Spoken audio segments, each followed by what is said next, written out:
Realm کو سمجھ لیں، اس جہان کو سمجھ لیں جہاں پہ سارے واقعات ہو رہے ہیں، بیکاز دجال کا کوئی بھی واقعہ نارمل نہیں ہے۔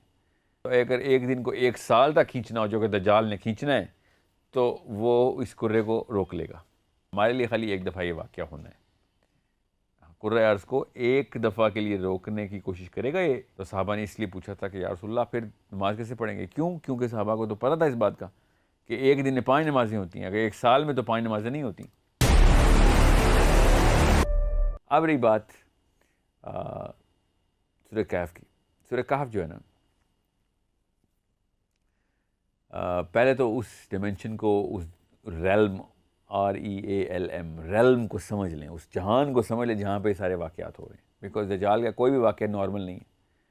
پہلا دن اس کا جو ہے نا، وہ میرا اور آپ کا ایک دن 24 گھنٹے کا ہوتا ہے، اس کا 1 سال کا دن ہے۔ 1 سال کا دن کیسے کرتے ہیں دجال کا؟ اس کا مطلب ہے کوئی اور ہی جہان ہے جہاں سے ٹیکنالوجی آ رہی ہے۔ دنیا میں تو کوئی ایسی ٹیکنالوجی نہیں ہے جو ایک دن کو 1 سال کے اندر کھینچ سکے، کوئی ایسا کام تو نہیں ہے دنیا کے اندر۔ اس کرے کو 1 سال کو، ایک دن کو 1 سال کرنے کے لیے اس کا اپنے مدار کے اوپر گھومنا بند کرنا پڑے گا، تب ایک دن 1 سال کا ہو سکتا ہے۔ ٹھیک ہے، یہ تو ہمیں پتہ ہے اس بات کا کہ دنیا اپنے ہی مدار پہ گھوم رہی ہے، تب کہیں دن پلٹتا ہے نا، دن اور رات کا تسلسل ایسے چل رہا ہے۔ تو اگر ایک دن کو 1 سال تک کھینچنا ہو جو کہ دجال نے کھینچنا ہے، تو وہ اس کرے کو روک لے گا، یا اتنا سلو کر دے گا جتنا کہ ہمارے پاس مرکری ہے۔ مرکری کا ایک دن ہمارا 1 سال، وہ اتنا سلو گھومتا ہے اپنے مدار پہ کہ سورج کے سب سے قریب ہے وہ سیارہ، اور آدھا فروزن ہے، برف ہے اس پہ۔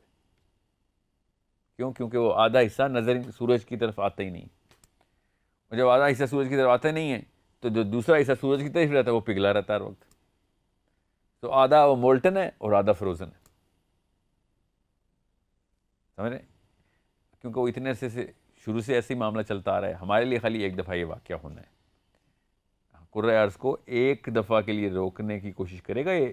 وہ جیسے بھی روکے گا وہ ایک سپیڈ سلو کر دے گا پلانٹ کی، جس سے وہ ایک دن 1 سال کا ہو جائے۔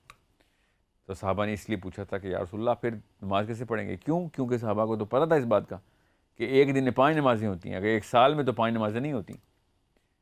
ٹھیک ہے، تو پروفیٹ صلی اللہ علیہ وسلم نے بھی یہی کہا کہ سورج نہیں نظر آئے گا تمہیں، تم نے اندازے سے کرنا ہے۔ کیونکہ سورج کیسے نظر آئے گا؟ 1 سال کے اندر آپ ایک طرف رات ہو چکی ہے تو 1 سال اب رات ہی رہے گی نا، ایٹ لیسٹ 6 مہینے تو رات رہے گی۔ تو آپ کو کیسے پتہ چلے گا فجر کا ٹائم ہے یا ظہر کا؟ ظہر تو سورج کے سر پہ آنے پہ ہوتی ہے، ٹھیک ہے، عصر سورج کے غروب ہونے سے پہلے ہوتی ہے، اور مغرب سورج کے غروب ہونے کے فوراً بعد۔ تو سورج تو ہے ہی نہیں، تو کیسے؟ تو وقت گھنٹے کا اندازہ کریں آپ، کتنے گھنٹے میں ہو جانی چاہیے تھی آج کے دن، اور بس کریں۔ سو یہ ایک ضروری بات ہے کہ جو آپ سب کو سمجھنے کے لیے کام آئے گی۔